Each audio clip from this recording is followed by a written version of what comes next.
Hello, everybody, and welcome to Grey History, episode 44, The National Convention. In this episode, we're going to be exploring one of the most famous and influential legislatures ever to exist. We'll cover its elections, its deputies, and finally, the factions, which will come to dominate not only the body itself, but the course of European history. Along the way, we will get into the grey, touching on a few common perceptions which might not be so clear-cut once you get into the details. The episode extra for this episode is something special. On the last day of the Legislative Assembly, the body legalised divorce. The reform was groundbreaking, and it took almost 180 years before the United States or the United Kingdom implemented anything like the policy of the revolutionaries. So in this sizable episode extra, it's about 23 minutes long, we're going to be discussing the factors encouraging the legislation of divorce, the initial attempts to do so, the eventual law itself, and the very real impact all of this had on French society. We'll also cover further reforms under Napoleon, the restored monarchy, and finally the Third French Republic. If you're even slightly curious as to the history of divorce in the modern Western world, you need to check it out. Now, as always, Grey History is only possible because of the support of the community. Thank you so much to everyone who has been leaving written reviews, sharing the show on social media, telling their friends and family about the show, and just helping out the podcast in any way. Of particular note are those who support the show on Patreon. A warm welcome to the new patrons of the podcast. This includes the virtuous citizens Costa, Jose, Steve, Jonas, Richard, Stephen, and Dom, as well as the new True Revolutionary Avenue.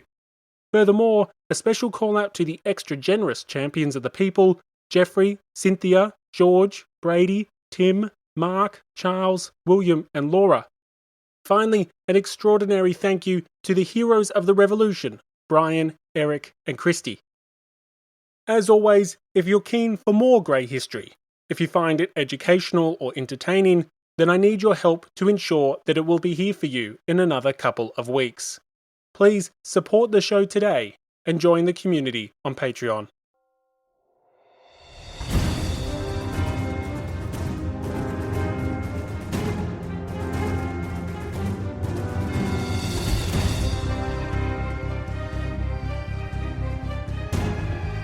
Welcome to Grey History. Episode 44, The National Convention.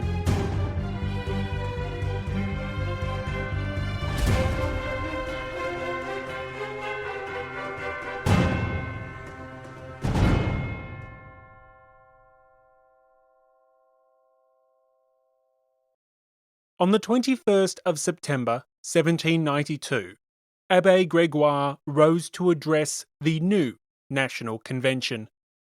Having been a member of the original National Constituent Assembly of 1789 to 1791, Gregoire was no stranger to addressing his peers on matters of great importance.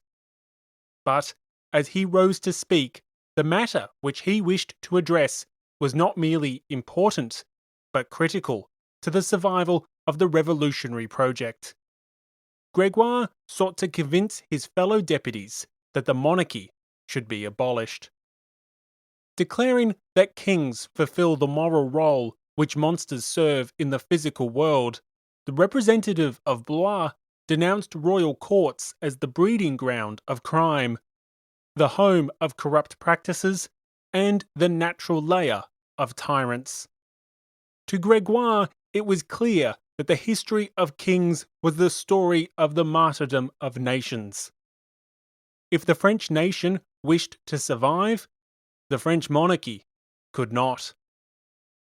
In a move that would come to define the modern world, the convention agreed. Thus, on the 21st of September 1792, the new legislative body decreed the abolition of royalty. France had become a republic in all but name. The abolition of royalty was one of the many historic decisions of the National Convention, one of the most famous and infamous legislatures ever to exist. Both the policies and politics of the new convention continue to captivate our attention centuries later, and anyone who knows just the slightest hint of what lies ahead can understand why. But in order to discuss the work of this truly amazing body, in order to understand the factions which dominated it, the fears which haunted it, the philosophies which inspired it, we should back up a bit and start at the beginning. And by that I mean, we should start at its elections. In the aftermath of the fall of the monarchy on 10 August 1792, one of the very first things the Legislative Assembly did was agree to call a new National Convention.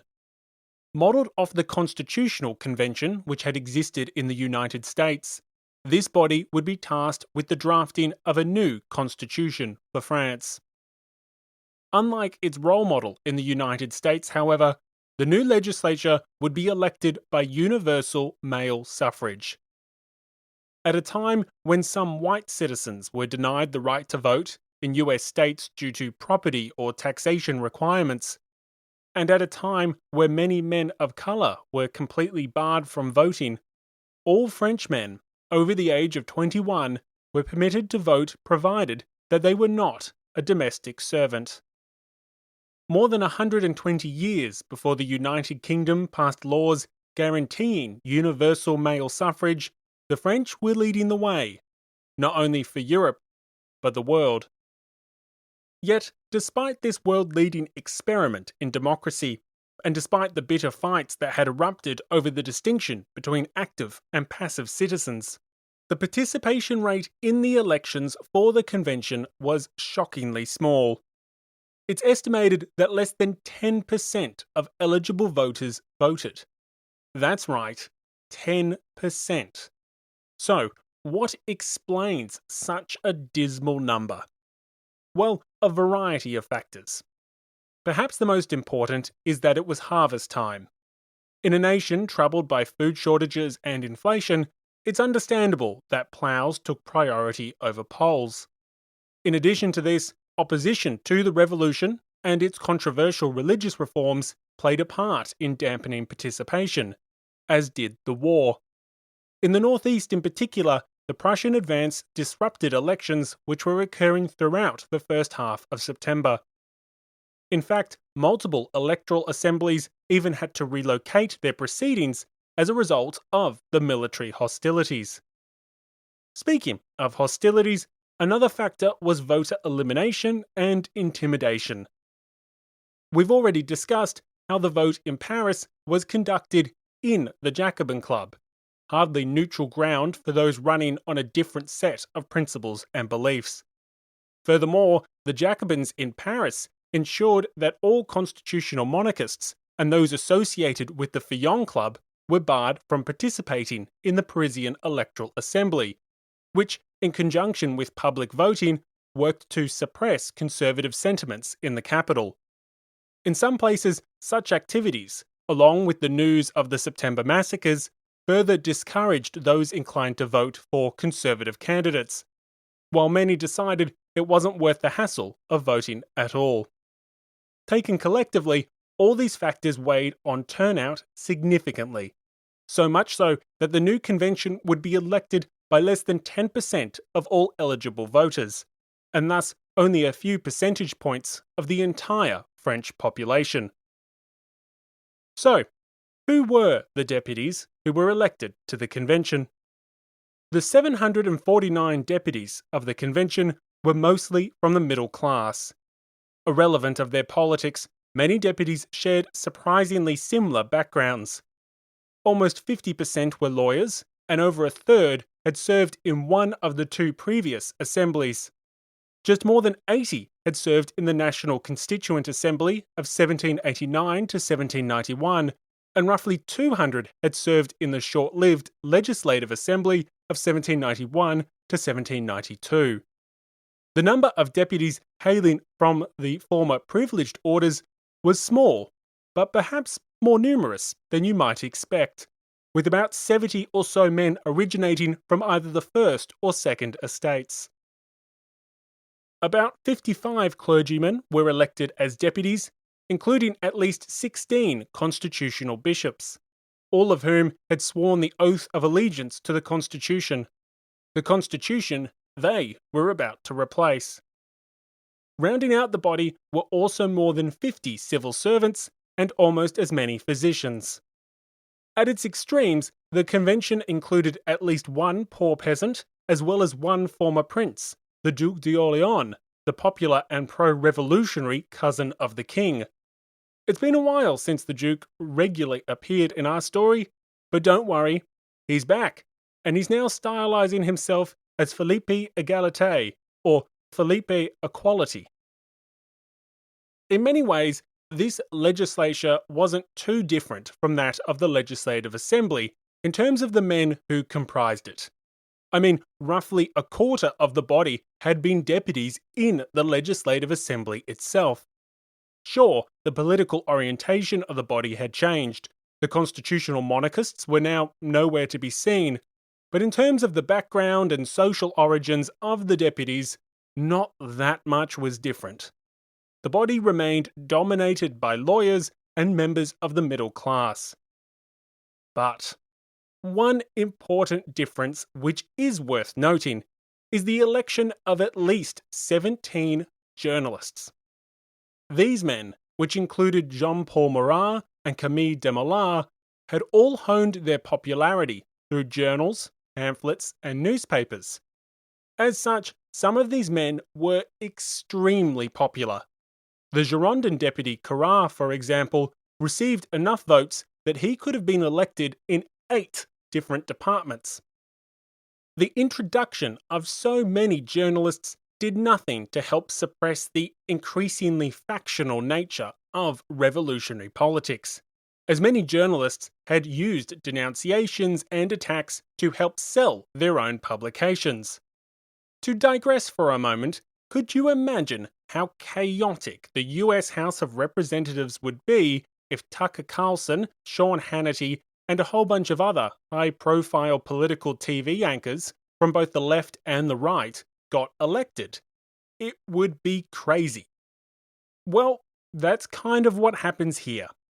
We've heard throughout this series examples of extreme rhetoric and bitter denunciations from a variety of journalists, and some of those journalists are now deputies.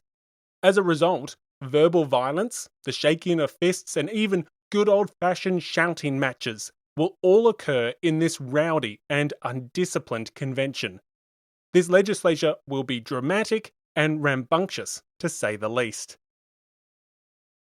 Now, having said the F word, let's move on to how the convention immediately imported one of the great problems of the previous 2 assemblies: factionalism. Historians generally classify the convention as being separated into 3 political groupings. But I can't stress enough that you cannot think of these groupings or factions as modern-day political parties. In fact, while I use the word faction to describe the Girondins, there are some historians who think that that is too strong a word, preferring to describe those deputies as a network of friends or like-minded associates. Likewise, I myself think that the word faction is probably too strong a word to refer to the new political grouping that we'll introduce today, a grouping of unaffiliated deputies generally referred to as the Plain. Now, even if a source says the word party, do not think of modern-day political parties with all the associated discipline, infrastructure, public relations teams, and poorly designed fundraising emails. It's just not the case. So, what were these 3 political groupings? Who comprised them? And broadly speaking, what did they stand for? And how did they differ? This is what we're going to focus on in this episode. And we're going to also unpack some of the common perceptions of these groups, which might not be so simplistic once we get into the detail. Let's start with the 2 we know, the Girondins and the Montagnards. Although they did not occupy the right side of the chamber initially, for that is where the detested Feuillants used to sit, the Girondins became the most conservative of the 3 political factions of the convention. However, the word conservative really does need to be said in a relative sense here. After all, this was the group which had sat on the left side of the Legislative Assembly. This was a group which consisted of many high-profile champions of both women's rights and the abolishment of slavery. This was a group which had dogmatically pursued policies against both the refractory clergy and the aristocratic émigrés. And finally, this was a group which had utterly detested the distinction between active and passive citizens. So, while they may have been conservative for the National Convention, it wasn't that long ago that they would have been described as radicals. And in fact, some of their policy positions remained truly radical. And if these deputies had been unfortunate enough to have been captured by the Prussians or the émigrés, well, you can guarantee that they would have had them hung as radicals. Now, the most notable deputies of the group we have largely met already. Obviously, this included Brissot, and re-elected alongside him were some of the most famous Girondins of the Legislative Assembly, including Vergniaud, Gessonnet, and Godet. Joining them was the noteworthy mathematician, the Marquis de Condorcet, and the former Parisian mayor, Jérôme Pétion, who has, by this point in time, essentially broken with his former friend, Robespierre. The most notable Girondins outside of the convention included the Interior Minister Roland, his influential wife Madame Roland, and General Dumouriez, who was associated with the Girondin faction even if he didn't share all their politics. In terms of policies and political persuasions, the Girondins are a bit of an odd bunch. Part of the reason why some historians resent the word faction being applied to such a non-homogeneous group. Furthermore, not only were the Girondins far from united in their politics, but some of the common perceptions of the Girondins can be a little oversimplified or misleading. So, what I want to do is provide a broad overview of the Girondins, then do the same for the Montagnards, and as we do so, compare and contrast the position of the two. I also want to explore some of the differences which are often emphasized, but upon further digging, perhaps aren't so different once you get into the grey.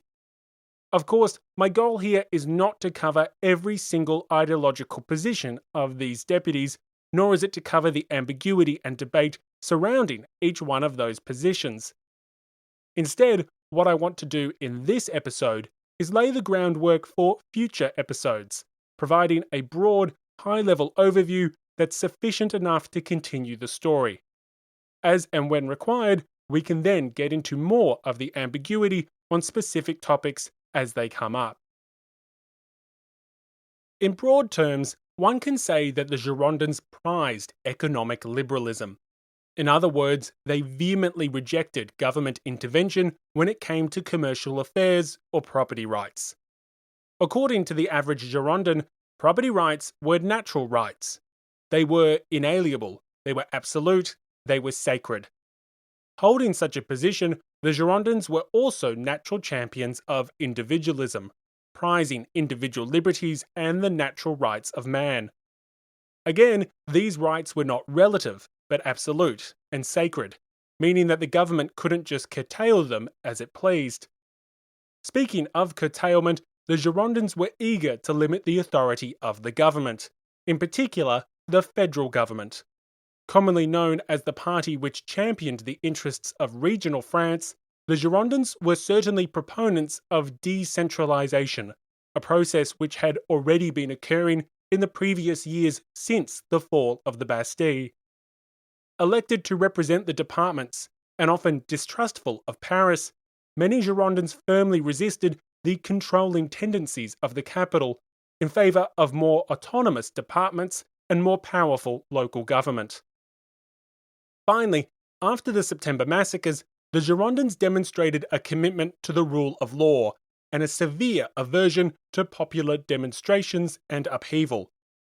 Keenly aware that the governments before them had been swept aside by the actions of the people, and knowing that their relationship with the Parisian sans-culottes was strained to say the least, the Girondins were determined to keep revolutionary violence to a minimum.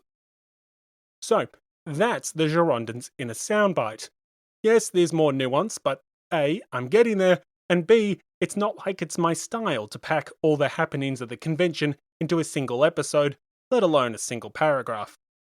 However, I do want to tease out 2 points further, but let's reintroduce the Montagnards first. Hello everybody. This is a quick reminder that I need your help to keep Grey History on the air. Patreon supporters of the show gain access to an ad-free feed, so no mid-episode interruptions like this one, as well as access to almost half a dozen bonus episodes. Furthermore, there's hours worth of episode extras and behind-the-scenes videos as well. You're not going to want to miss the episode extra for this episode. The episode extra explores the truly revolutionary legalization of divorce. It's 23 minutes long and it unpacks everything from its origins to its rationale to its very real impact on French society. Tens of thousands of divorces occurred in revolutionary France, and believe it or not, the vast majority were actually instigated by women. So, to gain access to this and all the other amazing bonus content, including 5 full-length bonus episodes, support the show today by becoming a Patreon supporter. You can cancel anytime, but a small tip really does help far more than you may think. For as little as $2 per future regular episode, you can help Grey History stay on the air.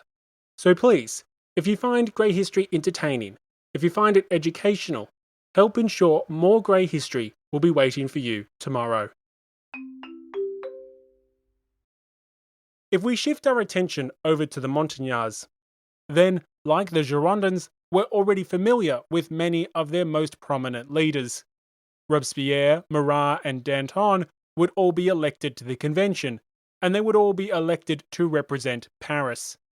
Joining them were the likes of the journalist Camille Desmoulins and the famed artist Jacques-Louis David. The ranks of the Montagnards were also swelled by faces we haven't met yet. Collot d'Herbois and Billaud-Varenne were both elected as Parisian deputies, and both will be important members of the famed Committee of Public Safety. Now, you may have noticed that everyone I've just mentioned has been elected to represent Paris, and indeed many of the Montagnards' leaders either came from or were elected by the capital. This helped to reinforce perceptions that the faction represented Paris, as well as reinforce the contrast with the Girondins, who by and large came from the departments. However, not every Montagnard came from the capital. Far from it. A topic that I'll elaborate on shortly. 2 influential Montagnards who were elected by the departments included Couthon and Saint-Just, men who would also join the Committee of Public Safety. I have no desire to get bogged down in a dozen different introductions in this episode, so we'll slowly introduce these new faces as the time requires. Many will break out onto the national scene during the King's trial or the turbulent events of early 1793. Now, if we were to do a broad introduction of the Montagnard deputies, one can say that they came from a very similar social background to the Girondins. Both originated from what we would call the middle classes, and historian Eric Hazen goes as far as to state rather adamantly that the antagonism between the two groups was not due to differing social backgrounds. Initially, the distinction between the Girondins and the Montagnards, at least from a policy point of view, is not the easiest to identify. In fact, historian Georges Lefebvre goes as far as to state that at the commencement of the convention, the two factions did not defend opposing doctrines. Instead, Lefebvre asserts that both the Montagnards and the Girondins possessed different tendencies, which became increasingly amplified and disparate as the nation's challenges became more pronounced and as the factions' rivalries became more bitter. So, on day one, the two different factions weren't miles apart, certainly from the point of view of their social origins and debatably even in their politics. And perhaps this isn't too surprising when you consider that both were manned by members of the Jacobin Club. But where the two groups did differ greatly was their attitudes towards the capital, and in particular the Parisian sans-culottes. While the Girondins became increasingly hostile to the sans-culottes, and increasingly committed to limiting popular demonstrations and violence, the opposite had been occurring for the Montagnards. Throughout the summer of 1792, a growing alignment had taken shape between the Montagnards and the most revolutionary cohorts of the capital. We've seen this already on multiple occasions. Leading Montagnards had championed the issue of the dethronement. They had spearheaded the overthrow of the monarchy. They had staffed the insurrectionary commune and then used that commune to take the demands of the sans-culottes to the Girondin-dominated Legislative Assembly. It was the Montagnard-aligned revolutionaries which had led the admittance of passive citizens into the city's sectional assemblies. It was the Montagnards' leaders that had demanded a new revolutionary tribunal after the 10th of August, and it was high-profile Montagnards who had justified and defended the September massacres. So, by the time that the convention sat in late September, the Montagnards and the sans-culottes were increasingly best buds. This had important ramifications. The Montagnards had aligned themselves with the artisans, the shopkeepers, the wage earners of Paris. They had allied themselves with the common people, who were incredibly sensitive to the costs of basic goods and commodities. People who were far less interested in economic theories and inalienable rights, and far more preoccupied with putting food on the table. As a result of this alliance, the Montagnards were more exposed to the hardships of the common people, more in tune with their struggles, and more interested in rectifying their troubles. This interest stemmed from two sources, one philosophical and one pragmatic. Firstly, some Montagnards genuinely saw the sans-culottes as representing the people, not just of Paris, but of the whole nation. The will of the sans-culottes was thus the will of the nation, the will of the sovereign power. As deputies, it was their duty to channel and implement that will. Secondly, while some other Montagnard deputies had reservations regarding the unorthodox policies championed by the radicals of Paris, the reality was that the sans-culottes were the political backbone of the Montagnards. It was their source of power, not only against their bitter rivals, the Girondins, but also against counter-revolutionaries, at home and abroad. Who would fight the despotic armies of Prussia and Austria, if not the armies of the sans-culottes? Who would win the war and save the Republic, if not the people themselves? Could one expect that the sans-culottes fight and die for the revolution if they did not believe that the revolutionary government was fighting and governing on their behalf? In other words, to lose the backing of the people would be devastating, and thus pragmatic necessity required that Montagnard deputies respond to the demands of the sans-culottes. As the hardships of war, scarcity, and inflation increased, the Montagnards would become more receptive to the radical solutions of their core constituency. Solutions such as price controls, restrictions on individual freedoms, and a whole bunch of other policies pursued in the name of the revolution's success. A more sympathetic view from historian Albert Sabul interprets all of this as the Montagnards being less encumbered with theoretical solutions than the Girondins, and thus the Montagnards being more willing to allow the wider public interest to take precedence over private interests. While that perspective may be a little too rosy, it does offer an important insight as to what distinguished the two parties, into how they differed in their tendencies, to use the language used earlier by historian Georges Lefebvre. While the Girondins were determined to uphold property rights, individual freedoms, and the rule of law, the Montagnards are often characterized as the more pragmatic of the two, more in tune with the will of the revolutionary cohorts of Paris, and more willing to do what was required in the interests of defending the revolution and winning the war. If that meant curtailing property rights, so be it. If that meant curtailing individual liberties, so be it. If that meant disregarding the rule of law and once again embracing the revolutionary violence, the revolutionary energy which had given birth to and propelled the revolution in the first place? So be it. Of course, this is a broad overview of the two camps, and we will unpack this in far greater detail in future episodes. But, broadly speaking, these overviews hold. The two groups weren't that different, at least initially, when it came to policy and political outlook.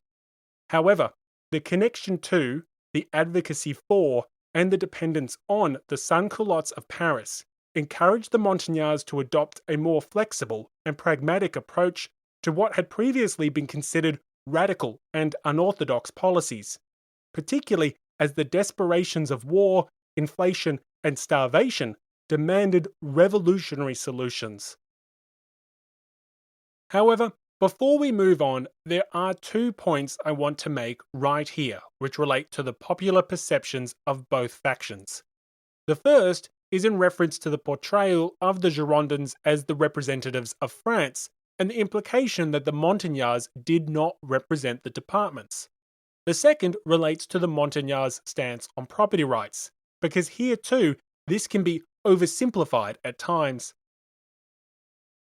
If we start with the former, one common representation of the Girondins is that they were the party which best represented the departments. For example, historian Eric Hazen writes that geographical differences between the Girondins and the Montagnards were a key source of antagonism between the two groups. Hazen writes, "The great figures of the Mountain, if not all Parisian, were at least Paris deputies, whereas the heroes of the Gironde, except for Brissot, came from the south. And the south was, and is still today, traditionally and culturally more jealous of its identity, more hostile to Parisian domination than the rest of the country. The Protestant pastor La Source, deputy for the Tarn, was among the Girondins who best expressed the sentiments of the group towards Paris." Now quoting La Source, "I fear the despotism of Paris, and I do not want those who there command the opinions of men whom they lead astray to dominate the National Convention and all of France. Paris must be reduced to an 83rd share of influence, the same as the other departments." So, historian Eric Hazen emphasizes that while the men of the convention came from similar social backgrounds, their geographical backgrounds fundamentally shaped their identities and priorities. It would be fair to say that the Girondins are generally regarded as the party of France, rather than that of Paris, and this is partially due to the deliberate branding on their part.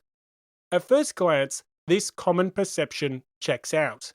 With the exception of Brissot, many of their leading figures came from and had been elected by the departments. However, to say that the Girondins were the party of the provinces can be misleading. Despite the Girondins gaining a reputation for representing France, and the Montagnards gaining a reputation for championing the interests of Paris, many Montagnard deputies actually came from across the country. In fact, historian Timothy Tackett notes that Montagnard deputies came from all across France. As the ranks of the Mountain grew, there was at least one Montagnard-aligned deputy from all but 4 departments. By comparison, the Girondins often came from the south, particularly from the maritime regions and port cities of the Atlantic and Mediterranean coasts. While the Montagnards had representatives from all but 4 departments, Girondin deputies were missing from 28. Approached another way, this so-called Party of France was missing from almost 40% of the country. Thus, it would be entirely reasonable for detractors of the Girondins to point out that these self-styled champions of the departments could only be found in 60% of them. On a not so serious note, this kind of reminds me of those ads for telecommunication companies which proclaims that they have the fastest internet in the entire country immediately before some fine print comes up clarifying that their exceptional service is only available in 20% of the country. Jokes aside, historian Simon Sharma notes how Montagnard deputies from the regions detested the idea that somehow the Girondins better represented their constituents. A striking number of the Girondins came from the maritime and port cities, not only Bordeaux, but Brest and Marseille, and they were, by and large, antagonistic to the claims of Paris to dictate the course of the revolution. Robespierre, in contrast, went out of his way, both in the Jacobins and in the Convention, to praise the Parisians as the indestructible source of revolutionary dynamism. But although at the summit of its leadership, the mountain was aggressively metropolitan, on its slopes and foothills were many Jacobins who came from widely dispersed areas of France. Very often, the more remote their department, the more beleaguered they had felt inside their little Jacobin affiliate in upholding what they took to be the pure revolutionary faith. Once in Paris, they clung to the group with a special zeal and solidarity. They were likely then to take exception to the Girondins' attempt to represent themselves as the guardians of provincial liberties. So, the geographic distinction often placed between the two factions can at times be a little overblown. It's true to say that the Girondins were representatives from the departments, and it's true to say that they championed the cause of greater autonomy for the departments. But depictions or claims that they represented all the departments is not right, as is the associated implication that the Montagnards only represented the capital. Supported by deputies from a wide range of places across France, the supporters of the Montagnards could make a very real claim to represent the entirety of the nation. As is often the case, there can be a disconnect between perceptions and reality. Speaking about disconnect, the other common perception surrounding these factions that I want to touch on today relates to the economic policies of both groups, particularly in relation to the economic orthodoxy and the views on property rights of the Montagnards. As discussed earlier, the Girondins were certainly devoted to the principles of economic freedom. To the average Girondin deputy, nothing superseded the right to property, and the state had no business interfering in commercial affairs. In practice, this meant a complete and utter rejection of the sorts of economic policies increasingly advocated by the sans-culottes, such as price controls, laws against hoarding, and the intervention in the production, distribution, and sale of grain. These proposals may have been popular with hungry and anxious citizens, but they were intolerable to the Girondins. Viewing property rights as a form of natural rights, these rights were inalienable, and the government not only should not, but could not, interfere with those rights. Believe it or not, the Montagnards' initial approach wasn't so different. Despite what some might suggest, the Montagnards hardly rejected the rights of private property. In fact, one of the first acts of the convention was to declare its determination and commitment to protect private property. This motion was not only supported by the Montagnards, it was even suggested by one of their own. It was Danton who had proposed that the convention guarantee protections for all territorial, individual, and industrial properties. Danton was not alone, however.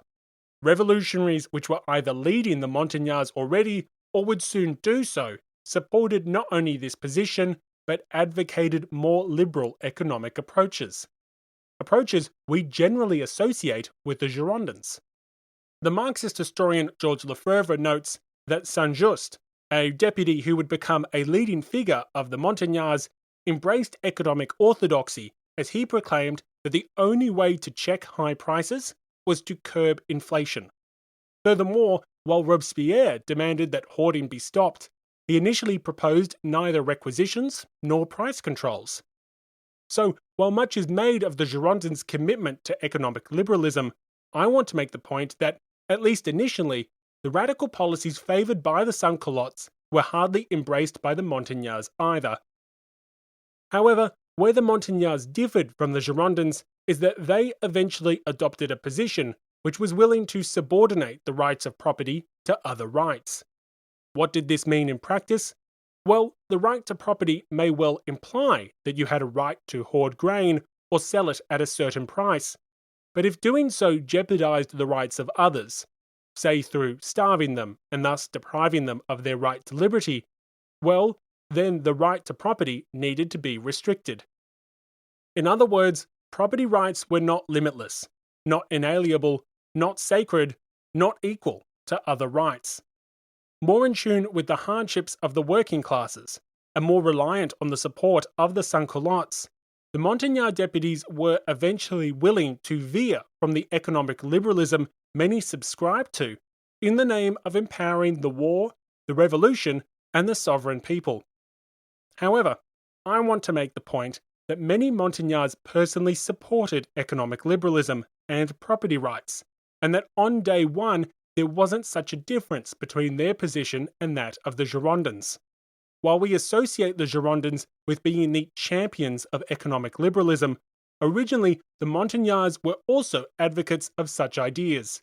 It's just that they shifted to address the challenges they faced. Hardly rejecting property rights, the Montagnards were willing to take a more flexible approach, and that approach would be vital to their eventual success. So, broadly speaking, that's the Girondins and the Montagnards.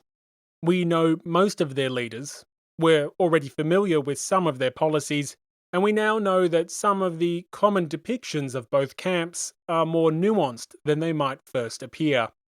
That just leaves the new political grouping of the convention, the Plain. Between the Montagnards, which sat on the left, and the Girondins, which sat on the right, was a group of unaffiliated deputies. In fact, this is where the majority of deputies sat. Now, getting accurate figures on the number of deputies associated with each faction is impossible. There are so many different ways that historians have tried to calculate these numbers, and it doesn't help that the deputies would shift their affiliations over time, that key records have been destroyed, and that various regime changes have some covering up what was once seen as good deeds but subsequently viewed as mortal sins. Upon the start of the convention, the number of deputies that were actively involved in the factional nucleus of either the Montagnards or the Girondins was actually quite small. Even in January 1793, one unaligned deputy wrote that the confrontation in the hall was the cause of two groups consisting of about 50 members each. Historian Michael Sydenham agrees with this assessment, describing the number of Girondins in the group's inner circle to number about 60. Although even here, Sydenham notes that almost half of that figure have debatable relationships with Rousseau, one of the central figures of the Girondin faction. So initially, the two factions of the convention were small. The divisive debates and crises of 1793 would expand the number of supporters each faction could rely upon, and in the case of the Montagnards, they would grow significantly, both in terms of the number of its vocal advocates as well as its less vocal supporters. But the important thing here is that the Girondins and the Montagnards were originally dwarfed by the large number of unaligned deputies, totaling at least a few hundred individuals. And even as the deputies began to take sides, this group of unaffiliated representatives remained sizable. This group is known by a variety of names, but I'll refer to it as the Plain. The Plain is also sometimes known as the Marsh, both names inspired due to their location sitting on the lower benches of the convention. As a reminder, the Montagnards had got their name because they sat on the top of the steep benches of the convention. Montagne is French for mountain, or at least it's my dodgy French for mountain, and the word Montagnard translates to something akin to mountain dweller. So keep in mind, if I ever say the word mountain, I am referring to the Montagnards. Shifting back to the Plain, located in between the Girondins and the Montagnards, the politics of these deputies can generally be associated with their location, the middle ground. Members generally occupied the centre of the convention's political debates, supporting property rights and individual liberties, while also aware of the demands and harsh realities of both the war and a hungry and agitated Paris. Many members of the Plain were open to economic and political controls, but critically, they saw these as temporary measures to win the war and establish peace. Such policies would not have been acceptable if the revolution's very existence was not in jeopardy. Historian George Lefebvre writes,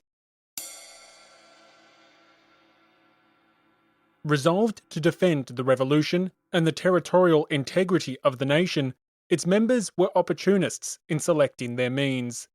Very bourgeois, they were at heart afraid of the people. Arbitrary and bloody violence repulsed them. Economic freedom, they too considered dogma. But as long as the Republic was in danger, they thought it unwise to break with the men of August 10, especially since those men demanded measures which could be of some use until victory was won. For these reasons, a few, Barrera, Carnot, Lender, Cambon, rallied to the mountain.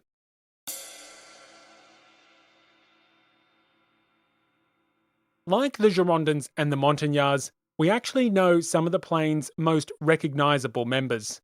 Returning to the scene of national politics was Abbé Sieyès, the author of the famous pamphlet What is the Third Estate, and a significant mover and shaker in the events transforming the Estates General into the National Assembly in 1789. Back from the past was also Abbé Grégoire, a priest who promoted the civil constitution of the clergy and a committed supporter of the revolutionary project. Yet, while the Plain does have some familiar faces, the most notable faces, for our purposes, are new. Barrera, Carnot, and Lender were certainly some of them, all three famous for their work as members of the Committee of Public Safety. Again, we'll introduce them with good time. Now, the one thing to note about the Plain is that when the Montagnards and the Girondins disagreed, it was the individual deputies of the Marsh who determined the outcome. The Toads, as some of their detractors like to call them, were a group of unaffiliated and unaligned deputies who often stayed away from political societies and associations. Importantly, this group did not act as one. Far from it. The Plain would not vote as a singular party. Remember, there were no modern-day political organisations. And in fact, this was a group full of unaligned and unaffiliated deputies. So instead, the Plain was a group of individuals who each needed to be won over to an argument on a case-by-case basis. Critically, with a few hundred of the convention's deputies sitting with the Plain, if one wanted to get something done, you were going to need the support of at least some members of the centre. Thus, individuals in both factions would make great efforts to gain the support of unaligned deputies. The decisions of these deputies were critical in determining the trajectory of the revolution. So, that's it. Those are the three political groupings which will dominate our story going forward. The Girondins, the Montagnards, and the Plain, their leaders, their philosophies, their internal tensions, and their interfactional disputes will all be critically important to the character and development of the revolution. These factions comprised the famous Convention of Revolutionary France, and they were truly revolutionary. As we'll see in the next episode, almost immediately the new deputies proceeded to remake France, most notably with the First French Republic and the subsequent trial of the king. But despite all that was new, there were some things that could not be relegated to the past. One of those things was factionalism. Almost immediately, the convention would be saddled with the bitter, venomous, and spiteful disunity of previous years. When combined with a fixation on the ill intentions of one's political opponents, and a belief that conspiracy lurked in every shadow, the result was not just a convention, but a colosseum. A new political arena had been created in Paris, an arena where one's mere political demise was actually one of the better outcomes available to the combatants. seeking to capitalize on the revulsion caused by the September massacres, as well as the heroic victories of the French armies, it would be the Girondins who attempted to draw first blood. They would quickly strike at their Montagnard rivals, and the struggle for France would commence almost as soon as the deputies took their seats. The battles which ensued would be bloody. Thank you for listening to episode 44, The National Convention. In the next episode, we'll be exploring how the convention almost immediately descended into factional squabbles with accusations of dictatorship and tyranny. This will allow us to set up the rather hostile and dysfunctional scene which existed as the deputies turned their attention to the trial of the king. Now, do not miss the episode extra for this episode. The wide-ranging discussion on the groundbreaking reforms regarding divorce is roughly 23 minutes long, and the French really did redefine how society conceptualized marriage. As always, Grey History is only possible thanks to the support of the community.